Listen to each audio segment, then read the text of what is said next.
Hello, everyone, and welcome to the Walking and Winning community. If you're new here, thank you so much for tuning in.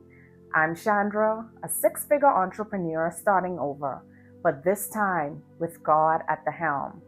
This is where I share my rebuilding journey, the highs, the lows, the real-time lessons, and over 20 years of business experience so that we can all grow together. So if you're ready to build a successful, purpose-driven business that honors your faith, hit that subscribe button and tap the notification bell so you never miss a new episode. Let's go. Happy New Year, everyone. We made it to 2026 if you are watching this. And I have a very good message from the Holy Spirit that I want to share with you today. So I'm going to start with our anchor scripture, which is Matthew 6, verse 33. And it says, "But seek first the kingdom of God and his righteousness, and all these things will be added unto you." Notice the order in that. Seek first, then things are added. Hustle will reverse that order. Hustle says, do first, strive first, prove first, and then hope that God blesses it later. But in the kingdom, there's no reward for effort. Kingdom responds to obedience and to alignment. So what we want to do in 2026 is get in right alignment with the kingdom. But if hustle season is over, then something has to replace it, right? So today, I want to walk you through 3 truths that changed how I approach business in this season. Right positioning over strategy, pruning over punishment, and obedience over output. So let's get right into number 1. My first point is that right positioning is more important than right strategy. In 2025, God didn't upgrade my strategy. He corrected my position. And when I tell you, he showed me everything I didn't even think I needed to see, it was simply amazing. And family, trust me, you can have the best plan in the world and still miss God if you're standing in a place where he never sent you. What right positioning means is that you are where God assigned you. You are doing what he authorized you to do, and you are moving at a pace that he set.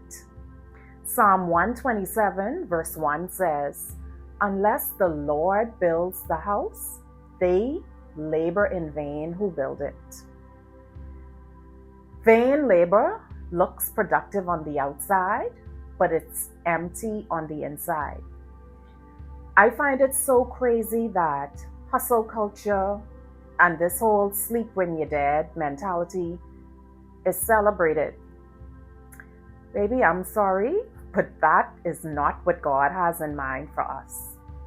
What he really wants is that the Holy Spirit leads us through a soft life. The title of my book, Walking in Purpose, wasn't just a title.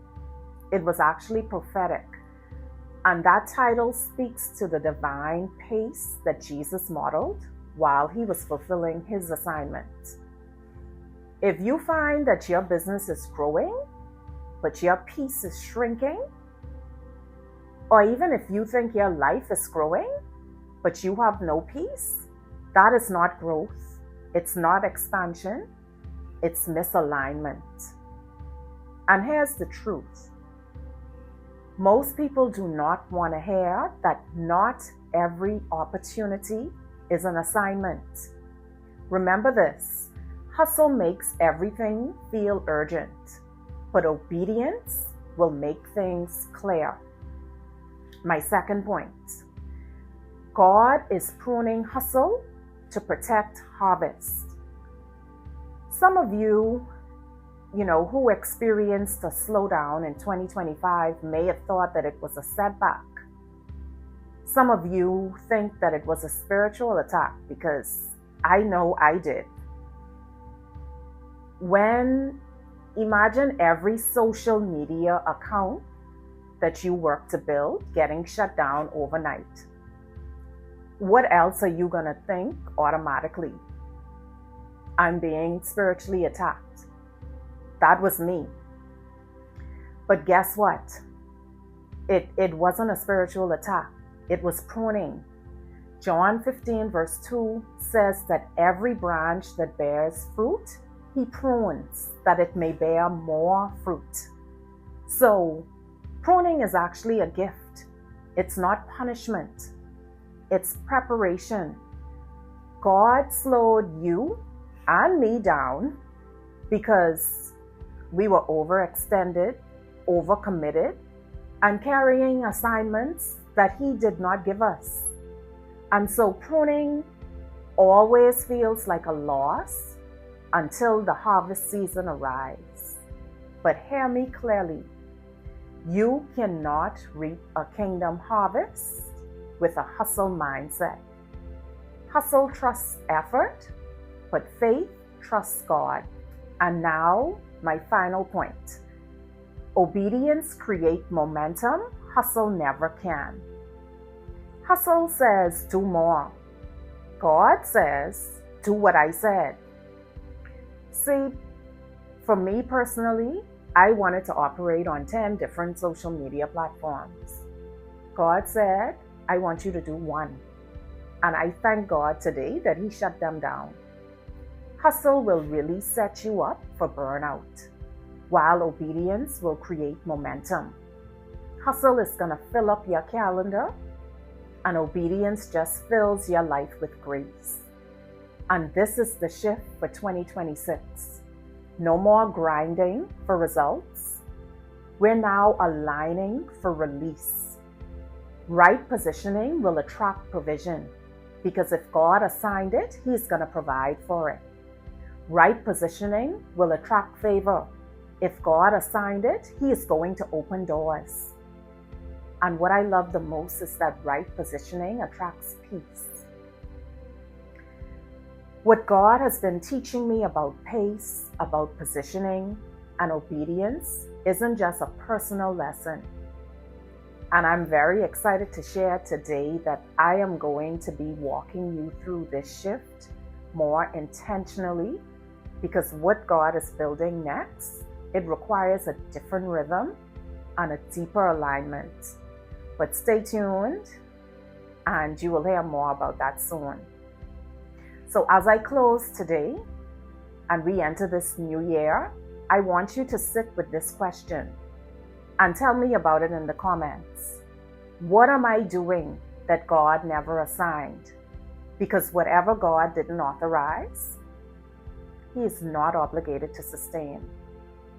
So family, that's it. And that's all for today. If this message has stirred something in you, listen to it again to cement it on your heart. And don't keep it to yourself. Share it with someone else who needs encouragement. And finally, tell me in the comments, which one are you committing to in 2026? Are you going to audit your assignments and get rid of the ones that you know are truly not from God? Rebuild your rhythm? Or choose obedience over output?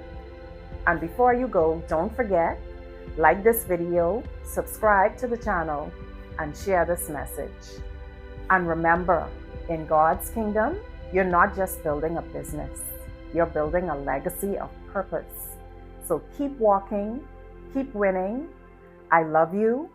Happy New Year again, and I'll see you next time. Take care.